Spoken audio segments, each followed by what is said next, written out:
11. De camino a la enfermería para darle a Katy su provisión de la droga, se encontró de pronto, increíblemente, ante la enferma figura de Gino Molinari.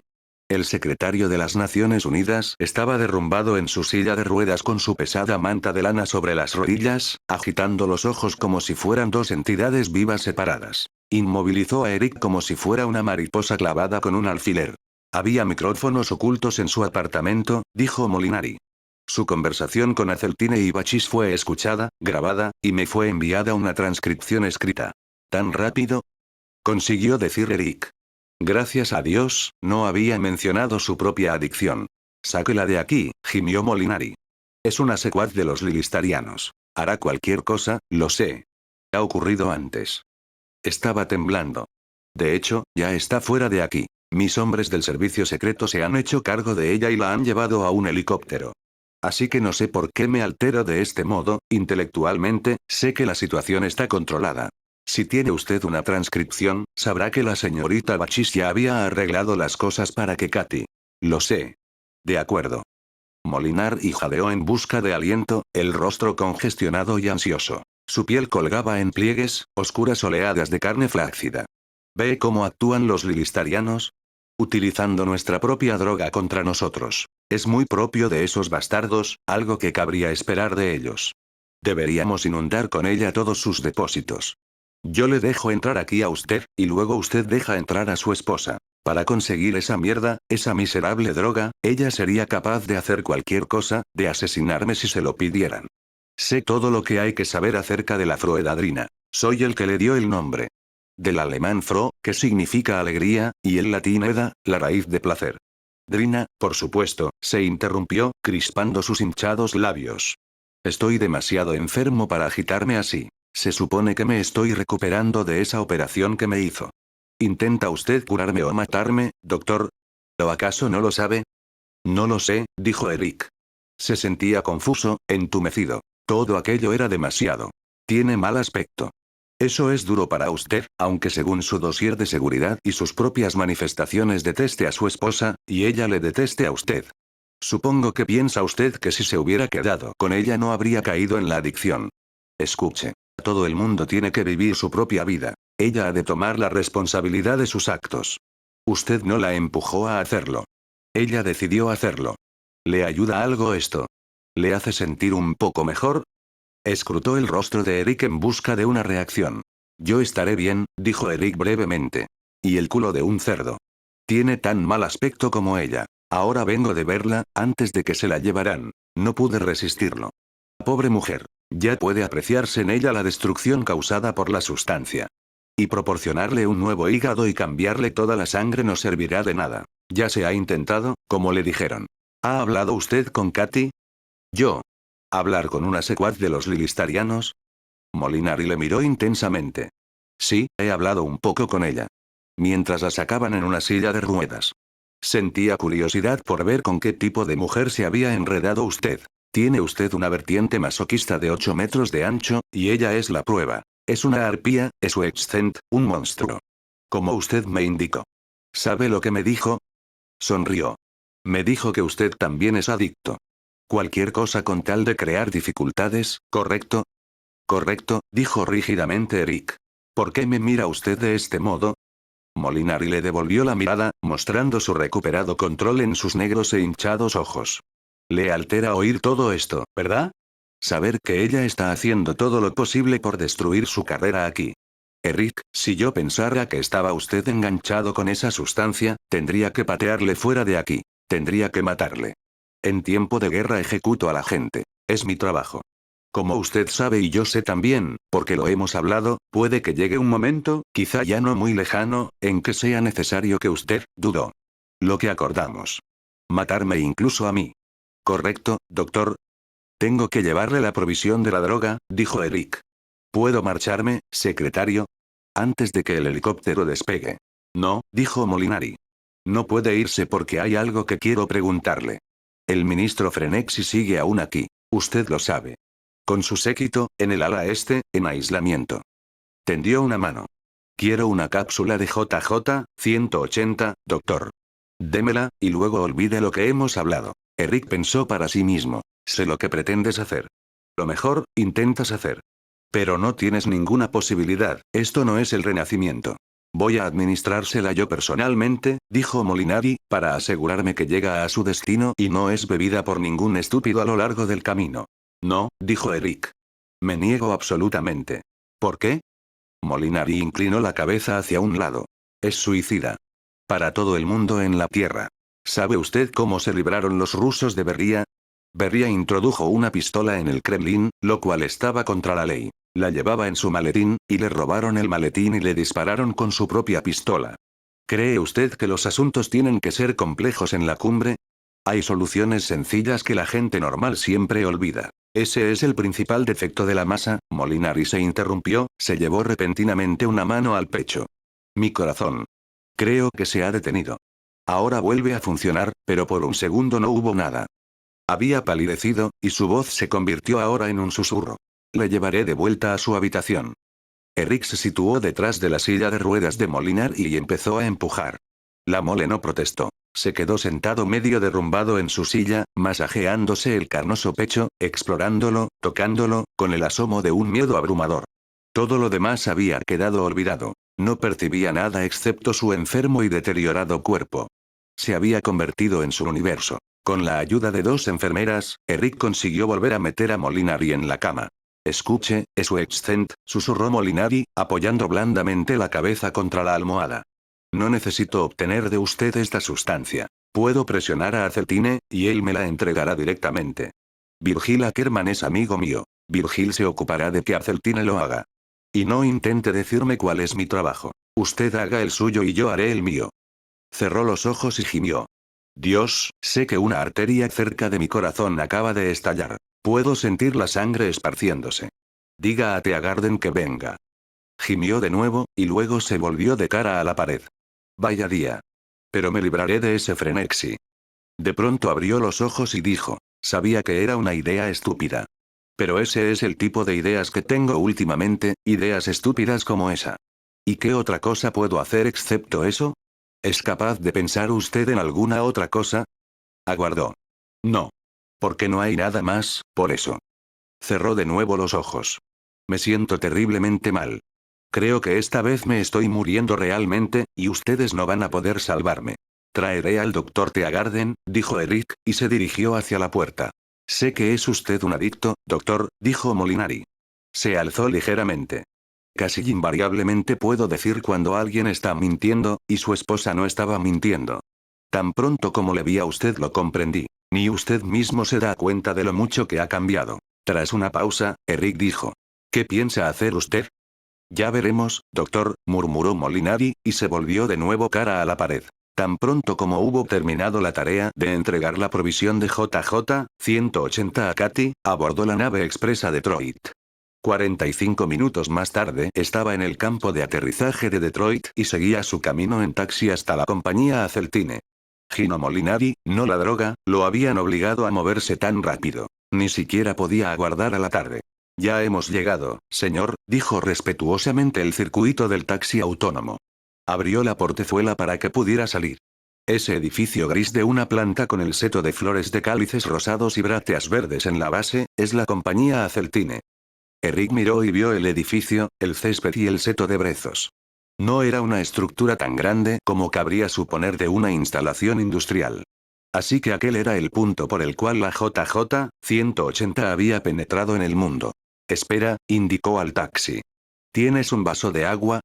Por supuesto.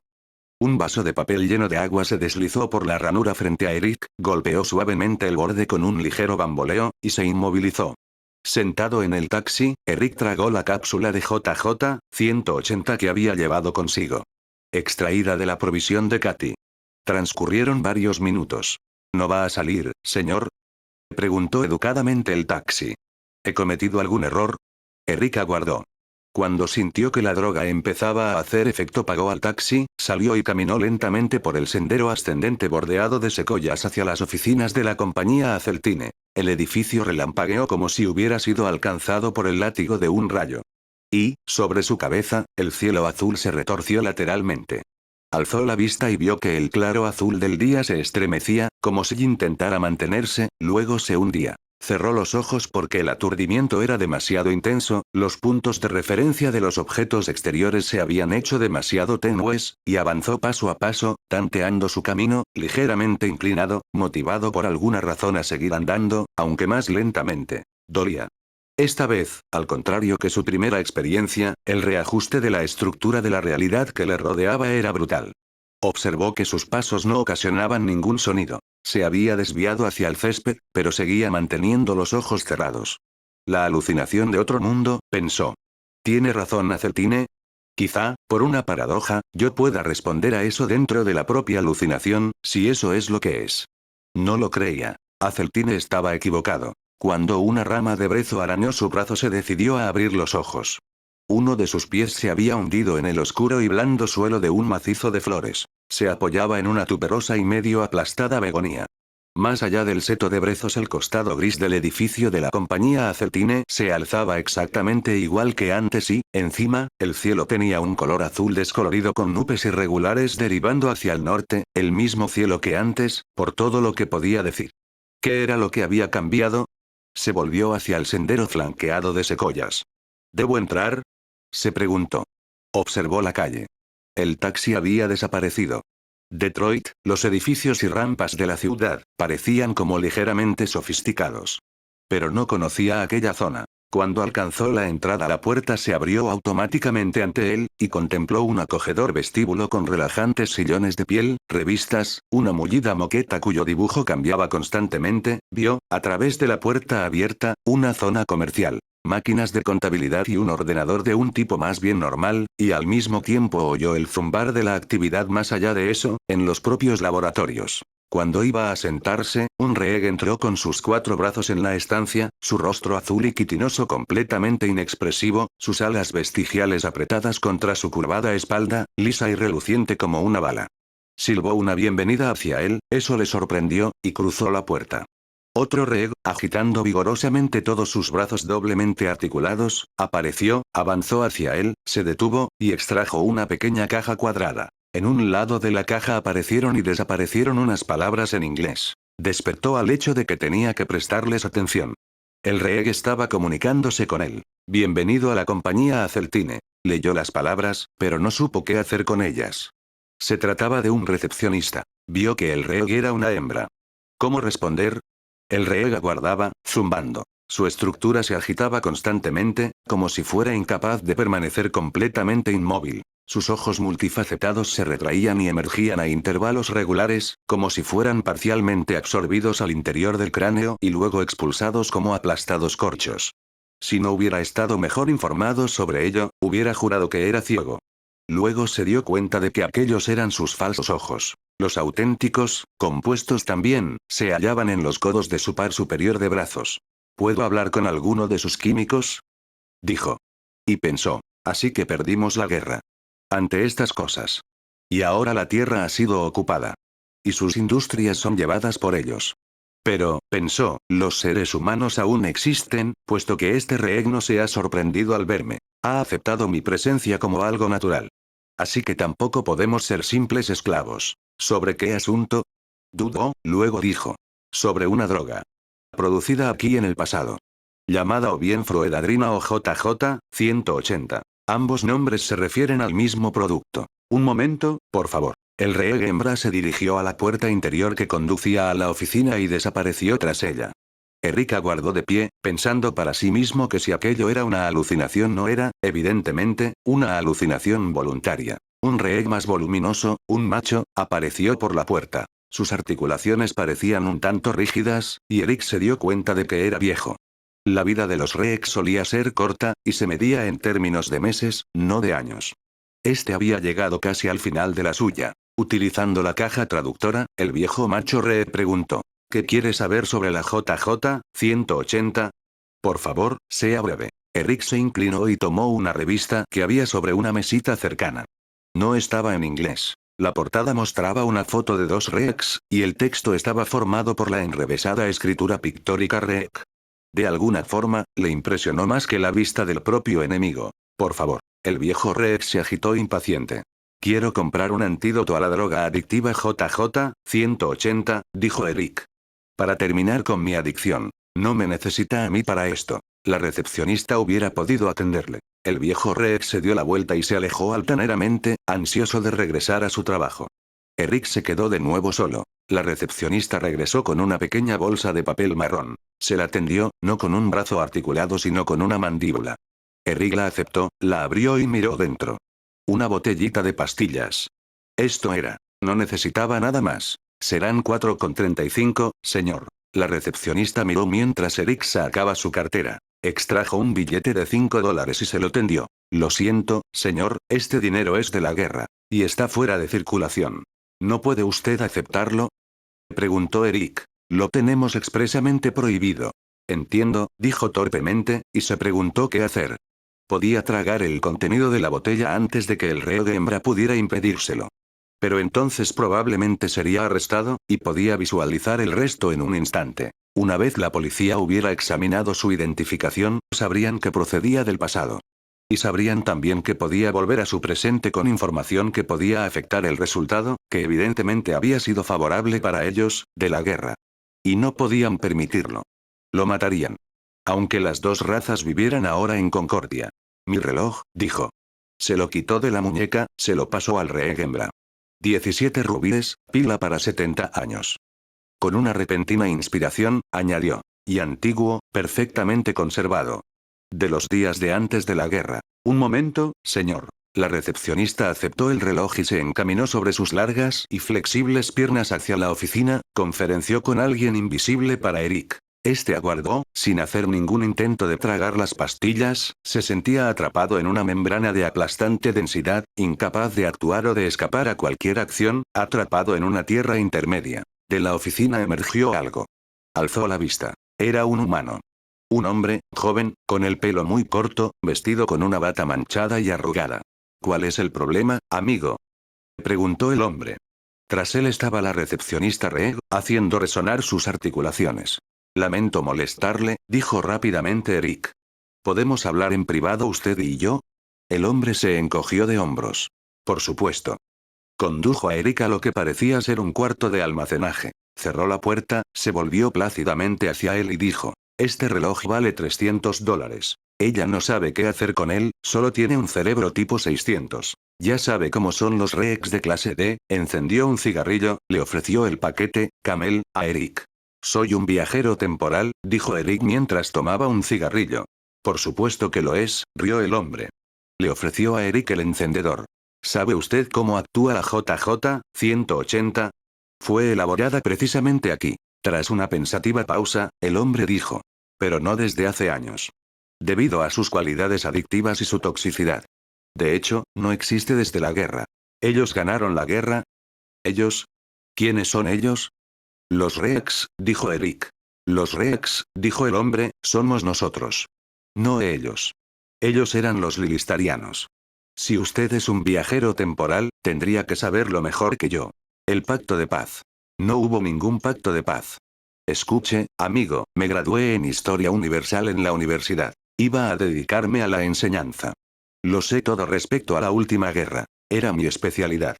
Gino Molinari, era el secretario de las Naciones Unidas antes de que empezaran las hostilidades, firmó los protocolos de la era del entendimiento común con los Rex, y luego los Rex y los lilistarianos iniciaron las hostilidades, y Molinari nos metió en ellas, del lado de los Rex, a causa de los protocolos, y ganamos.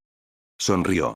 Y esta sustancia a la que dice usted que está enganchado era un arma que desarrolló la Aceltine en 2055, durante la guerra, para utilizarla contra Lilistar, y no funcionó debido a que los frenexitas estaban más adelantados aún que nosotros en farmacología y desarrollaron rápidamente un antídoto, ese antídoto que ahora está intentando comprar usted.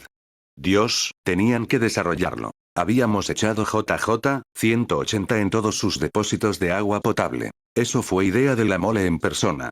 Ese era el apodo con el que conocíamos a Molinari, explicó. De acuerdo, dijo Eric. Dejémoslo así. Quiero comprar el antídoto. Quiero cambiarlo por el reloj. ¿Es suficiente? Seguía sujetando entre sus manos la bolsa de papel marrón. Metió la mano en ella y sacó la botellita. Deme un poco de agua y déjeme tomarlo, y luego me iré de aquí. No sé cuánto tiempo falta para que vuelva a mi propio tiempo. ¿Hay alguna objeción a ello? Tenía dificultades en controlar su voz. Intentaba escapar a su control. Y estaba temblando, pero no se daba cuenta de ello. Rabia, posiblemente miedo, con toda seguridad asombro y desconcierto. En aquel punto ni siquiera sabía si era desconcierto. Tranquilícese. Con el cigarrillo colgando de sus labios, el hombre salió del cuarto, evidentemente en busca de agua.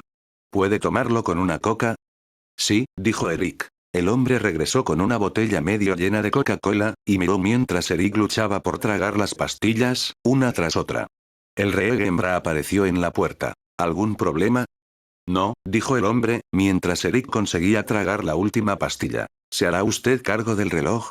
El hombre tomó el reloj de manos de la recepcionista. Por supuesto, ahora es propiedad de la compañía. No es necesario ni decirlo. Salió del cuarto. ¿Hubo hacia el final de la guerra un secretario de las Naciones Unidas llamado Donald Festenburg? Preguntó Eric. No, respondió el hombre. Deberíamos darle algo de dinero en efectivo por el reloj. Además del medicamento. El mensaje, llameando en el costado de la caja, iba dirigido al hombre. Este se detuvo, frunció el ceño, luego se encogió de hombros. $100 en efectivo, le dijo a Eric. Tómelos o déjelos. Para mí es lo mismo. Los tomaré, dijo Eric, y le siguió hacia la oficina. Mientras el hombre contaba el dinero, en viejos y sucios billetes completamente desconocidos para Eric, a este se le ocurrió otra pregunta. ¿Cómo cesó en su cargo Gino Molinari? El hombre alzó la vista. ¿Fue asesinado? ¿A tiros? Sí, con una antigua metralleta, con balas pasadas de moda. Por un fanático. Debido a su relajada política de inmigración, al hecho de dejar que los Rex se instalaran aquí en la Tierra. Se trataba de una facción racista, temerosa de contaminar nuestra sangre, como si Rex y humanos pudieran unirse y procrear. Se echó a reír. Entonces, pensó Eric, este puede que sea el mundo del que Molinari obtuvo ese cadáver acribillado de balas que Festenburg me mostró. El Gino Molinari muerto, crispado y manchado de sangre en el ataúd lleno de helio. A sus espaldas, una voz seca y atona dijo. ¿Está usted intentando, doctor Sweetcent, llevarle el antídoto de la JJ 180 a su esposa? Era un organismo enteramente sin ojos, y pensó, al verle, en las frutas que recordaba de su niñez, las peras demasiado maduras caídas entre la hierba, cubiertas por una agitada capa de amarillentos insectos atraídos por el dulzón olor de la podredumbre. La criatura era vagamente esférica, y estaba encajada en una especie de arnés que apretaba tortuosamente su blando cuerpo, sin duda para poder moverse en un ambiente terrestre. Pero se preguntó para qué le serviría. Entonces, ¿es realmente un viajero temporal? Preguntó el hombre en la caja registradora, alzando repentinamente la vista hacia Eric. El organismo esférico, encajado en su arnés de plástico, dijo a través de su sistema audiomecánico. Sí, señor Kaufman, lo es. Flotó hacia Eric, luego se detuvo, inmóvil a unos 30 centímetros del suelo, produciendo un ruido indistinto como de succión, como si estuviera sorbiendo fluidos a través de sus tubos artificiales. Procede de Betelgeuse, dijo Taubman a Eric, señalando al organismo esférico. Se llama Uilica, es uno de nuestros mejores químicos. Cerró la caja registradora. Es telepata. Todos ellos lo son. Les encanta sondear nuestras mentes y las de los Rex, pero son inofensivos. A nosotros nos encantan. Se dirigió hacia Uilica, se inclinó hacia él y dijo. Escuche, si es un viajero temporal, quiero decir, no podemos dejar que salga de aquí. ¿No es peligroso o valioso o algo? ¿No deberíamos llamar a la policía urbana? Creí que estaba loco o que me estaba tomando el pelo. Uilica flotó un poco más cerca de Eric, luego retrocedió. No hay forma alguna de que podamos retenerlo aquí, señor Taubman. Cuando desaparezcan los efectos de la droga regresará a su propio periodo. Sin embargo, me gustaría interrogarle con una cierta profundidad mientras aún está aquí. Dirigiéndose a Eric, añadió. A menos que usted ponga alguna objeción, señor. No sé, dijo Eric, frotándose la frente.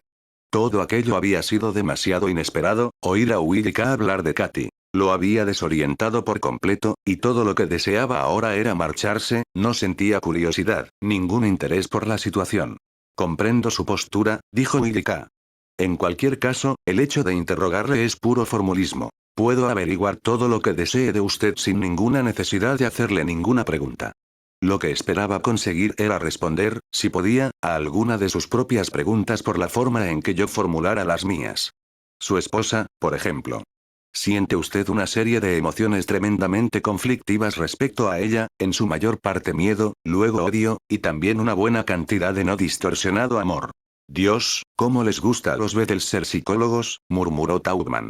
Debe ser algo natural en los telépatas. No creo que puedan evitarlo. Se acercó, evidentemente interesado en el sondeo de Willy K. ¿Puedo llevarle el antídoto a Katy? No, pero puede usted memorizar la fórmula, dijo Willy K. De modo que la compañía Acertine, en su tiempo, pueda reproducirla. Pero no creo que usted lo desee. No voy a animarle a hacerlo, y por supuesto no puedo obligarle. ¿Quiere decir que su esposa está enganchada también a la JJ 180? Exclamó Taubman, ¿y él no piensa intentar ayudarla? Usted no está casado, respondió Willy K. En el matrimonio puede generarse el odio más complejo capaz de producirse entre dos seres humanos, quizá debido a la proximidad constante, quizá debido a lo que antes fue amor. La intimidad sigue allí, aún después de que el elemento amor haya desaparecido. De modo que es sustituido por una voluntad de dominación, una lucha por ocupar el primer lugar. Fue su esposa Katy quien le convirtió en adicto, de modo que es fácil comprender sus sentimientos. Espero no establecer nunca una relación así, murmuró Taubman. Odiar a alguien a quien alguna vez amé. El rey hembra se había acercado a escuchar también, siguiendo la conversación a medida que era reproducida en la superficie de su caja traductora. Añadió su propio comentario. Amor y odio están estrechamente relacionados. Mucho más de lo que creen los terrestres. ¿Tiene usted otro cigarrillo?, pidió Erika Taubman. Por supuesto. Taubman le pasó el paquete. Lo que encuentro más interesante, dijo Willy K., es que el Dr. Suexcent procede de un universo en el que existe un pacto entre la Tierra y Lilistar. Y que en su año, 2055, hay una guerra en la que ellos están perdiendo, lenta pero inflexiblemente. A todas luces no se trata de nuestro pasado, sino de otro pasado completamente distinto. Y descubro en su mente el muy interesante pensamiento de que el en otro tiempo señor de la guerra de la Tierra, Gino Molinari, ha descubierto ya esa hilera de universos paralelos, y los ha utilizado en su inmediato beneficio político.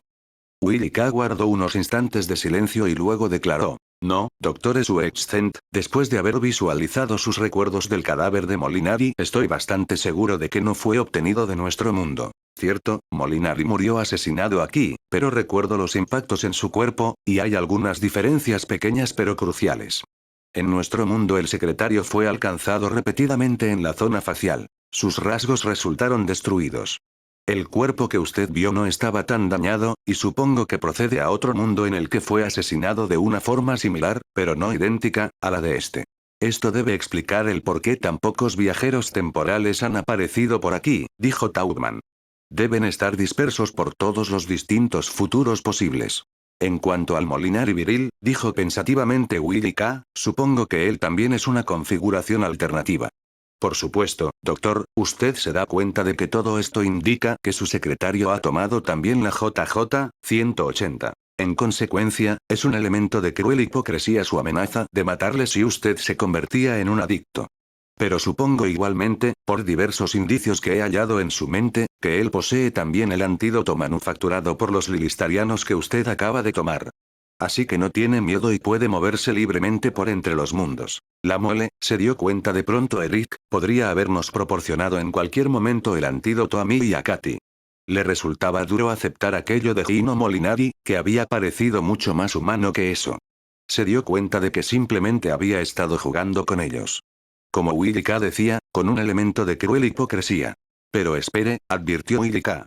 No sabemos lo que pretendía hacer. Apenas acababa de descubrir su adicción, y estaba como siempre sufriendo un espasmo de su cuadro clínico crónico. Puede que se lo hubiera proporcionado a su debido tiempo. Antes de que ya dejara de importar. ¿Pueden explicarme esta conversación? La recepcionista Reg, y también Taubman, habían perdido el hilo de sus palabras. ¿Le importaría iniciar el laborioso proceso de memorizar la fórmula?, preguntó Willy K. a Eric. Tomará todo el tiempo que le queda. De acuerdo, dijo Eric, y escuchó intensamente. Esperen. Willy K. se interrumpió, giró inquisitivamente su mecanismo de apoyo. El doctor ha averiguado algo más importante que cualquier fórmula química. ¿Qué?, preguntó Eric. En su universo nosotros somos su enemigo, pero aquí ha visto a terrestres y Rex vivir juntos. Usted sabe que la guerra contra nosotros es innecesaria. Y eso es más importante, y su líder también lo sabe. Eso era cierto. No resultaba extraño que Molinari no se sintiera arrastrado a la guerra. No se trataba solo de una sospecha por su parte de que aquella era una guerra equivocada con un enemigo equivocado y un aliado equivocado. Era un hecho que había experimentado por sí mismo, quizá muchas veces. Y todo ello debido a la JJ-180. Pero no solo eso. Había algo más, algo tan ominoso que se preguntó por qué las barreras inhibidoras de su mente habían permitido que el pensamiento brotara de su subconsciente. La JJ-180 había llegado a Lilistar, y en respetables cantidades. Seguro que los lilistarianos habían estado experimentando con ella. De modo que ellos también conocían la posibilidad alternativa, sabían que las mayores esperanzas de la Tierra residían en la cooperación con los Rex. Lo habían experimentado por sí mismos. En ambos ramales de posibilidad, los lilistarianos habían perdido la guerra. Con o sin la Tierra a su lado. Sin embargo, había una tercera alternativa, una en la cual Lilistar y los Rex se hubieran unido contra la Tierra.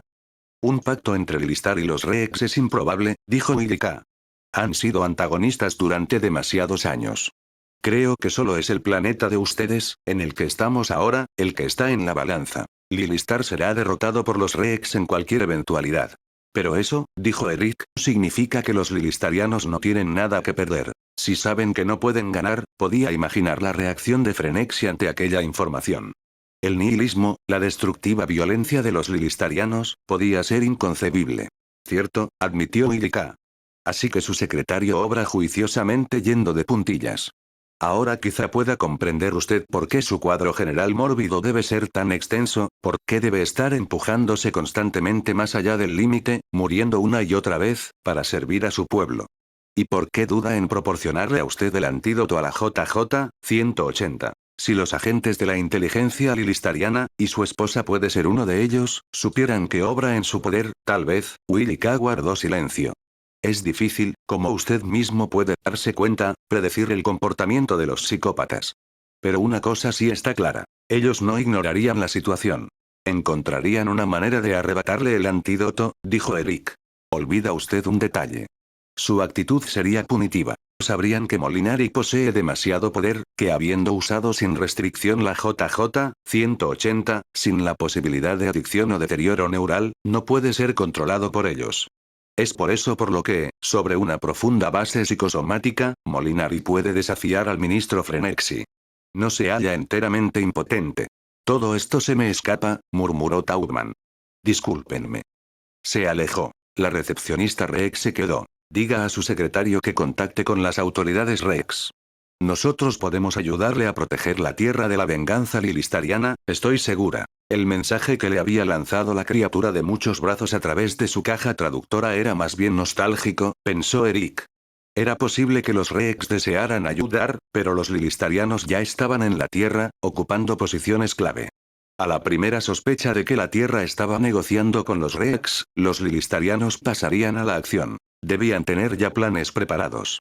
Podían apoderarse del planeta de la noche a la mañana. Un minúsculo estado controlado por los terrestres podía seguir funcionando durante un tiempo limitado en las inmediaciones de Cheyenne, bombardeado día y noche por los lilistarianos. Pero, finalmente, también tendría que capitular. Su escudo protector de compuestos rexeroides obtenidos de Júpiter no lo protegería eternamente, y Molinari lo sabía. La Tierra se convertiría en un estado conquistado, proporcionando material de guerra y mano de obra esclava a Lilistar. Y la guerra proseguiría. Y esta era la ironía. Como estado esclavo, la Tierra contribuiría más al esfuerzo de guerra de lo que estaba haciéndolo ahora como entidad casi independiente. Y nadie sabía esto mejor que la mole. De ahí toda su política exterior. Esto explicaba todas sus acciones. Por cierto, dijo Ilika, y hubo un rastro de regocijo en su voz. Su anterior patrón, Virgil Ackerman, sigue vivo. Sigue dirigiendo la compañía de pieles y tintes de Tijuana. Ha cumplido ya los 230 años, y mantiene un equipo de 20 cirujanos transport constantemente a su lado. Creo haber leído que ha usado ya 4 pares de riñones, 5 hígados, bazos, y un número indeterminado de corazones. Me siento mareado, dijo Eric, tambaleándose hacia adelante y hacia atrás. Los efectos de la droga están pasando. Willy Cat flotó hacia una silla. Señorita Zeed, ayúdele, por favor. Estoy bien, dijo tensamente Eric. Le dolía la cabeza y sentía unas irreprimibles náuseas. La silla parecía irreal debajo de él, y de pronto, bruscamente, cayó al suelo de costado. La transición es difícil, dijo Milika. Al parecer no podemos ayudarle, señorita Zeek. Buena suerte para su secretario, doctor. Puedo apreciar el gran servicio que ha realizado a su pueblo. Quizá me decida a escribir una carta al New York Times, para que eso sea del dominio público. Un prisma de colores primarios golpeó a Eric como un viento iluminado. Eran, pensó, los vientos de la vida soplando sobre él, barriéndole hacia donde querían sin tener en cuenta sus pequeños deseos. Y luego los vientos se volvieron negros. Ya no eran los vientos de la vida, sino el opaco humo de la muerte. Vio, proyectada como un pseudo en torno a su alrededor, una imitación de su dañado sistema nervioso. Los múltiples conductos estaban visiblemente corrompidos, se habían vuelto negruzcos a medida que los daños causados por la droga se extendían por todo su organismo y establecían su propia identidad. Un pájaro sin voz, algún carroñero de la tormenta, se posó sobre su pecho y croó en el silencio que había quedado atrás mientras los vientos retrocedían, alejándose de él. El pájaro se quedó, y él permitió que sus garras como estiércol penetraran en sus pulmones, su cavidad pectoral, y luego su cavidad abdominal. Nada dentro de él quedó sin tocar. Todo resultó desfigurado, y ni siquiera el antídoto detuvo el proceso. Por mucho que viviera, nunca podría recuperar la pureza del organismo original. Aquel era el precio que le exigían las fuerzas decisorias. Consiguió adoptar una posición agazapada, miró a su alrededor, vio que se hallaba en una vacía sala de espera. Nadie le había visto, podía ponerse en pie y marcharse. Se levantó, se apoyó en una silla de acero y piel para estabilizarse. Las revistas, en el revistero a su lado, eran en inglés. En sus portadas había sonrientes terrestres. No Rex. ¿Desea usted algo? Una voz masculina, algo ceceante. Un empleado de la Aceltine con un traje floreado, a la moda. No, dijo Eric. Estaba en su propio tiempo. Reconoció los detalles típicos de 2055. Gracias de todos modos. Un momento más tarde salía al exterior, sintiendo dolores en todo el cuerpo, y echaba a andar por el camino bordeado de secoyas. Lo que deseaba era un taxi, un lugar donde sentarse y descansar. Mientras regresaba a Cheyenne.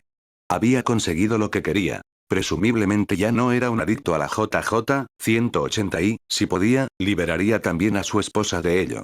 Y, además, había visto un mundo sobre el que no planeaba la sombra del listar. ¿Le llevó a alguna parte, señor? Un taxi autónomo derivó hasta él. Sí, dijo, y subió. Supongamos que todo un planeta tomara la droga, pensó mientras se acomodaba en su interior. Una fuga en más lejos de nuestro deprimente y cada vez más angosto mundo real. Supongamos que la compañía de pieles y tintes de Tijuana diera la orden de producir la droga en enormes cantidades, y la distribuyera, con ayuda del gobierno, a todo el mundo. ¿Sería eso una solución moral? ¿Tendríamos derecho a hacerlo? De todos modos, era imposible. Los lilistarianos actuarían primero. ¿A dónde, señor? Preguntaron los circuitos del taxi. Decidió utilizarlo para todo el viaje. Solo le tomaría unos minutos más. A Cheyenne. No puedo, señor. No hay. Sonó nervioso. Pida otro. ¿Por qué no? Se despejó instantáneamente. Porque es bien sabido que Cheyenne les pertenece a ellos. Al enemigo. Añadió. Y el tráfico al interior de las áreas enemigas es ilegal, ya sabe. ¿Qué enemigo? El traidor Gino Molinari, respondió el taxi. Que intentó traicionar el esfuerzo de guerra, ya sabe, señor. El antiguo secretario de las Naciones Unidas que conspiró con los agentes Rex para. ¿Qué día es hoy? Preguntó Eric. -15 de junio de 2056. No había vuelto a su propio tiempo, posiblemente a causa del antídoto. Se hallaba un año después, y no había nada que pudiera hacer al respecto. Y no había guardado para sí ninguna cantidad de la droga. El resto se lo había dado a Katy en el campo de aterrizaje, de modo que estaba anclado allí en aquel territorio evidentemente dominado por los lilistarianos. Como la mayor parte de la Tierra. Y, sin embargo, Gino Molinari estaba vivo. Aún seguía resistiendo. Cheyenne no había caído en un día o en una semana, quizá los Rex habían conseguido enviar refuerzos para ayudar al servicio secreto. Podía averiguarlo a través del taxi. Mientras efectuaban el trayecto. Y Don Festenburg hubiera podido decírmelo también, se dio cuenta, puesto que este es exactamente el período de tiempo en que le vi en su oficina con el homeoperiódico falso y el uniforme de pacotilla de secretario de las Naciones Unidas. Dirígete al este, indicó al taxi. Tengo que volver a Cheyenne, se dijo. De alguna manera, por algún camino. Sí, señor, respondió el taxi. Y por cierto, señor, no me ha mostrado usted su permiso de circulación. ¿Puedo verlo ahora? Es solo una formalidad, por supuesto. ¿Qué permiso de circulación? Pero sabía a qué se refería. El gobierno de ocupación lilistariano debía haber emitido pases de libre circulación, sin los cuales ningún terrestre podía ir de un lado a otro. Este era un planeta conquistado, y muy probablemente aún en guerra. Por favor, señor, dijo el taxi. Había empezado a descender de nuevo. O de otro modo tendré que llevarle al puesto más cercano a la policía militar lilistariana. Está solo a un par de kilómetros al este. Es solo un momento desde aquí. Apuesto a que sí, admitió Eric. Desde cualquier punto, no solo desde aquí. Apuesto a que están por todas partes. El taxi descendía más y más. Tiene razón, señor, respondió el taxi autónomo. Tienen un espíritu muy práctico. Cortó el motor, y el aparato se posó planeando.